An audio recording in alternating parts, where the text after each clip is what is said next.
So PNH treatment has been dramatically changed after C5 inhibitors was introduced. And now many patients are on C5 inhibitors. Now here there is a new C5 inhibitor, Crovalimab. Crovalimab is a recycled antibody who is dosed subcutaneously every 4 weeks. So primary target of this study is to say to examine the safety and efficacy of Crovalimab in a long-term treatment period of 3 years.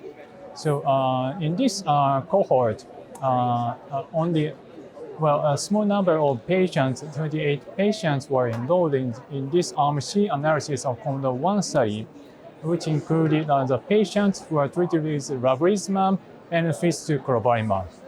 So the conclusion of this poster is that Crovalimab is safe, well tolerated, and show the same efficacy with other clinical trials of Crovalimab. So the most important point is that efficacy has been maintained through 3 years without any new sign of safety signal.